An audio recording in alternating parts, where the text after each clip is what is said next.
Hi friends, I am back with the last card, 3 of 3 for my January stamp club, and the technique this month is clear block stamping. This background was done completely with a clear block. How cool is that? So let's just get on with this card. Alright, so those of you in my online stamp club, you will have received all your pre-cut supplies for your cards. So this is a soft sky card base. This measures 5.5 by 4.25 when folded. This is a piece of fairy vanilla. This measures 5.25 by 4. And a piece of soft sky ribbon. So not many supplies needed for such a pretty card. So I'm going to move those aside and take my mat. You really do get a better impression when you have this underneath your blocks when you're using them to create a background. So for this particular card, we are starting with the soft sky, and I'm going to just stamp it right down in the center of my block. Okay, so in the printed tutorial that club members get, I've mentioned that when you're doing this clear block stamping, you can do so much with this. You can use your markers directly to the block. You can use your ink pads, your ink refills. You can stamp directly to the cardstock or mist it first with water. So it's just a really fun technique that you can get creative with. So now I'm taking my Marina Mist and I'm just inking up the top third of the clear block. And Wild Wasabi is going to go along the bottom of the block.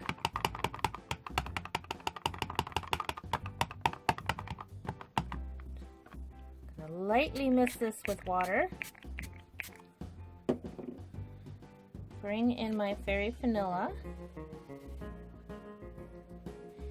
And I'm going to put this right in the center. Push it down. And if you want, you can lift it up a bit. And can you see that water and ink moving? That's really cool because it'll let you kind of play with the ink and water a bit before you pull that block off completely.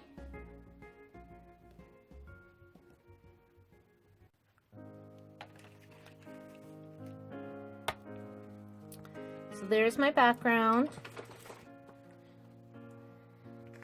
So now I have my sky and I have my grass. So I'm going to heat this up with the heat tool so that it's nice and dry before I finish stamping this card.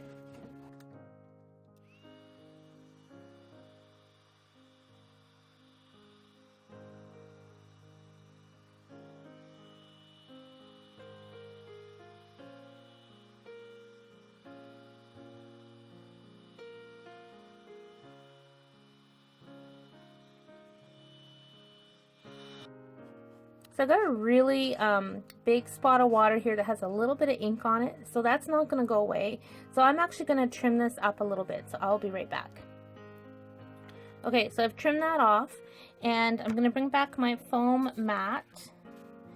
And we are using an old favorite, Lovely as a Tree. I love this stamp set. It's one of our all-time most popular stamp sets. Right, I'm going to use my Stampin' jig because I want to make sure I get my trees exactly where I want them.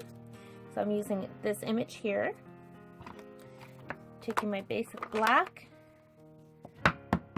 inking it all up. Okay.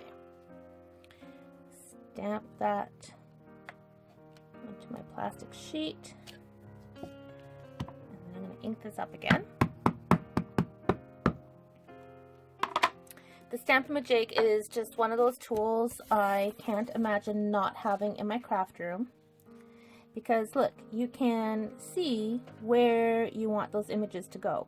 And unfortunately, because I had to trim my cardstock, which I really didn't want to do, these trees are now going to come off of my layer, which is a shame, but it is what it is. I'm going to get a piece of scrap paper because I don't want that ink to go onto my mat.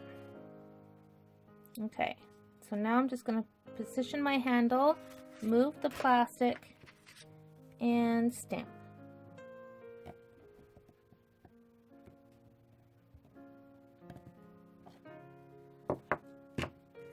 Isn't that pretty?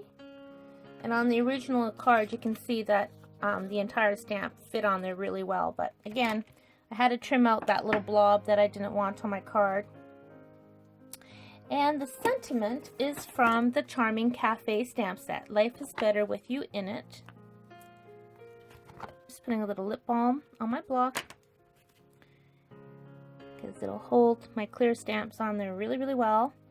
So I'm using my Stamp-A-Magic again so that I can get my sentiment exactly where I want it on the card. I want it right onto that green.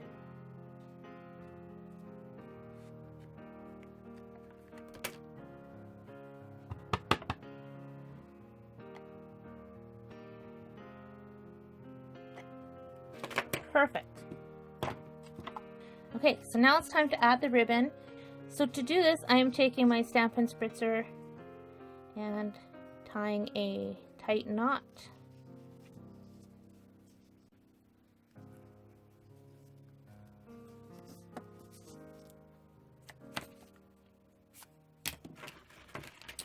Cut it in the center.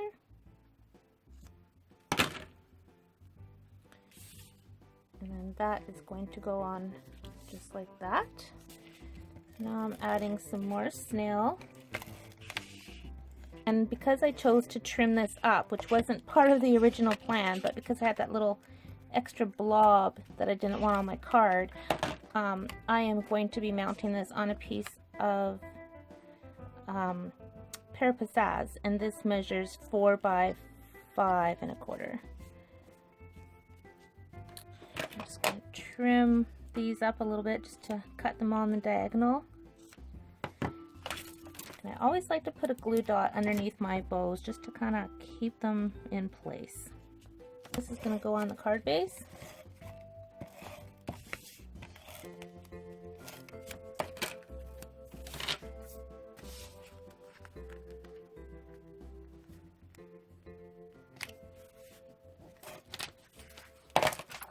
I've got a piece of computer paper that measures 5 1/4 by 4 for the inside of the card.